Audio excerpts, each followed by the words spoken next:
President. Let me say a few things before I take your questions.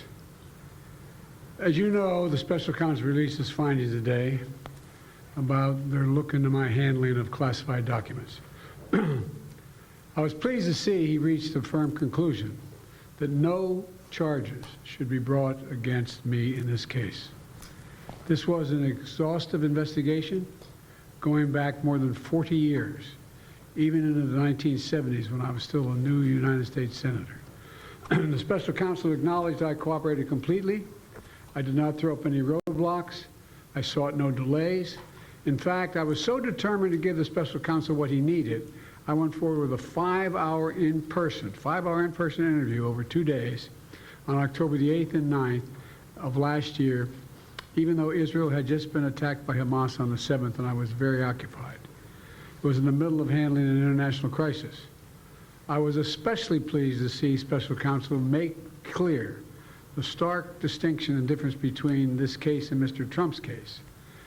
The special counsel wrote, and I quote, "Several material distinctions between Mr. Trump's case and Mr. Biden's are clear," continuing to quote, "Most notably, after given multiple chances to return classified documents to avoid prosecution, Mr. Trump allegedly did the opposite.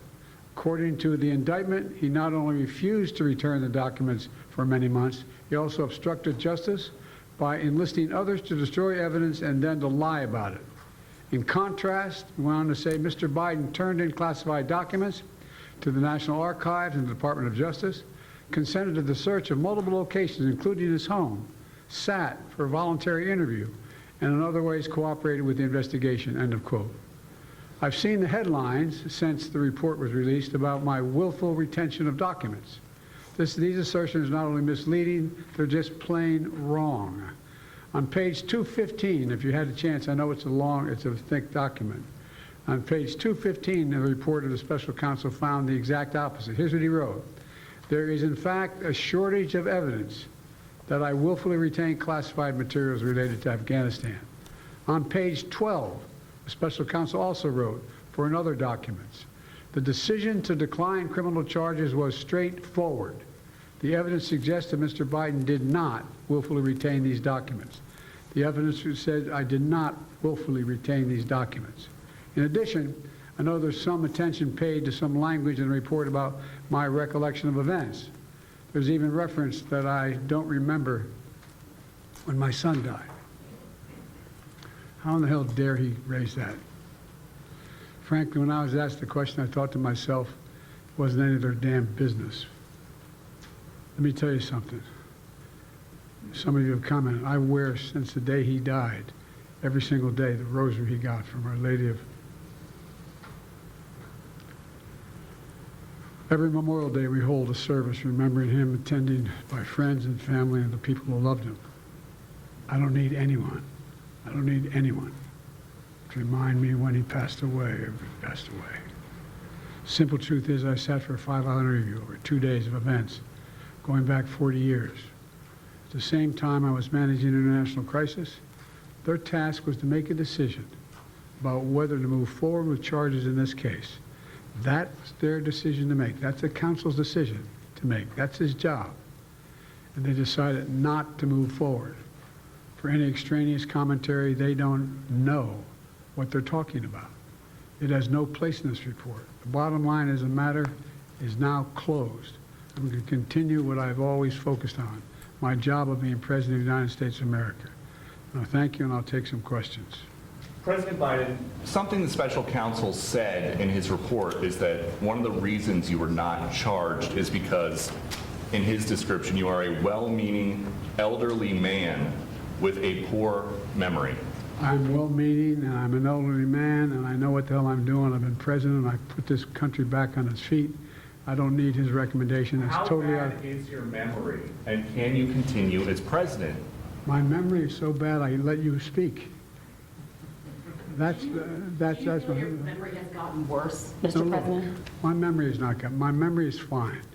My memory, take a look at what I've done since I've become president. None of you thought I could pass any of the things I got passed. How'd that happen? You know, I guess I just forgot what was going on. Mr. President, If voters have concerns about your age, how are you going to assuage them? And do you fear that this report is only going to fuel further concerns about your age? Only by some of you. Mr. President, Clear up criminal liability today, but do you take responsibility for at least being careless with classified material? I take responsibility for not having seen exactly what my staff was doing. It goes in and points out things that appeared in my garage, things that came out of my home, things that were moved not by me, but my staff. Mr. President, it wasn't just your staff. Mr. President, Mr. President, for months when you were asked about your age, you would respond with the words, "Watch me." Many American people have been watching, and they have expressed concerns about your age. That is your judgment. That is your This is according judgment. to public That is voting. not They the expressed judgment of the concerns- press. They express concerns about your mental acuity. They say that you are too old. Mr. President, in December, you told me that you believe there are many other Democrats who could defeat Donald Trump. So why does it have to be you now? What is your Because answer to I'm the that most question? qualified person in this country to be President of the United States and finish the job I started. Mr. President, it's not just Do you staff. believe that, guys? The report says that you told your Names of world leaders. Thank you, everyone. Thank you very much. I did not share classified information. I did not share it. With your ghostwriter. With my ghostwriter, I did not. Guarantee you did not. But the What special counsel said in the Well, no, report they that he did not say that. Okay. He did not say that. But Mr. President, one of the... Let me answer your question. The fact of the matter is, what I didn't want repeated, I didn't want him to know, and I didn't read it to him, was I had written a long memorandum to President Obama why we should not be in Afghanistan. And I was of this multiple pages. And so what I was referring to, I said classified. I should have said should be private because it was a contact between the president and the vice president as to what was going on. That's what he was referring to. It was not classified information in that document. That was not classified. You are disputing it. You're disputing it for the Mr. President, are you disputing the parts, Mr. Woodward? He called on me. When you look back at this incident, is there anything you would do differently now? And do you think that a special prosecutor should have been appointed in the first place in both of these cases? First of all, what I would have done is oversee the transfer of the material that was in my office, in my offices. I should have done that. If I go back, I didn't have the responsibility to that. That was my staff was supposed to do that, and they referenced that in the report. And my staff did not do it in a way that, for example, I didn't know how half the boxes got in my garage until I found out staff gathered them up, put them together, and took them to the garage in my home. And all the stuff that was in my home was in filing cabinets that were either locked or able to be locked. It was in my house. It wasn't out in, like in Mar-a-Lago, in a public place where, and none of it was high classified. Didn't have any of that red stuff on it. You know what I mean, around the corners? None of that. And so I wish I had paid more attention to how the documents were being moved and where. I thought they were being moved to the archives. I thought all of it was being moved. That's what I thought. Now, what was the last part of your question? Whether a special counsel should have been appointed in this case and in the case of your rival president, former president? I think a special counsel should have been appointed. And the reason I think a special counsel should have been appointed is because I did not want to be in a position that they looked at Trump and weren't going to look at me, just like they looked at the vice president. And the fact is they made a firm conclusion. I did not break the law, period. Thank you all very, very much. Are you disputing, Mr. President? The question on Israel, sir. Mr. President, on Israel, sir, Netanyahu says that he has ordered the IDF. The hostage negotiation, look.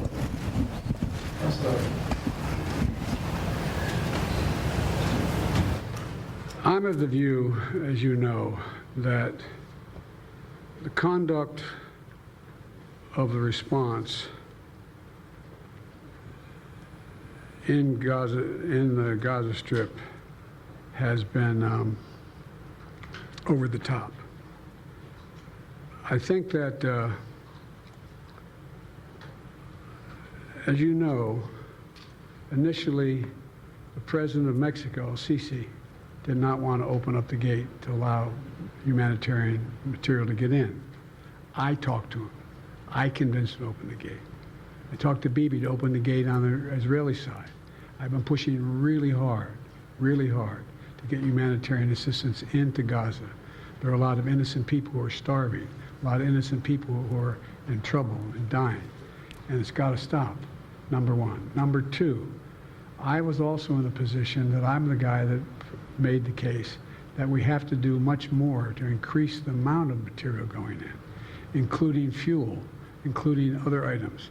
I've been on the phone with the Qataris, I've been on the phone with the Egyptians, I've been on the phone with the Saudis to get as much aid as we possibly can into Gaza.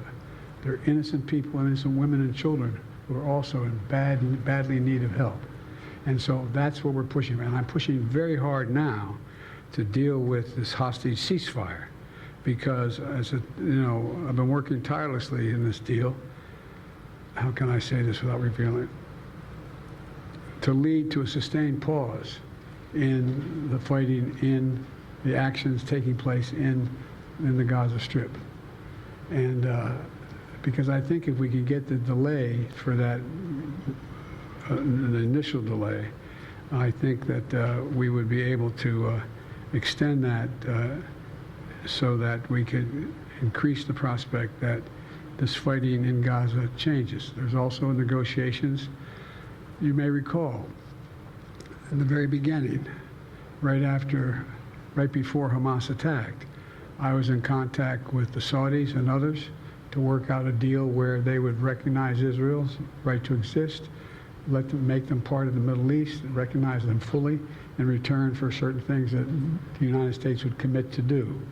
And the commitment that we were proposing to do related to two items. I'm not going to go in detail, but one of them was to deal with the protection against their arch enemy to the northwest, northeast, I should say. The second one, by providing ammunition and material for them to defend themselves. Coincidentally, that's the time frame when this broke out. I have no proof what I'm about to say, but it's not unreasonable to suspect that the Hamas understood what was about to take place and wanted to break it up before it happened. Mr. President,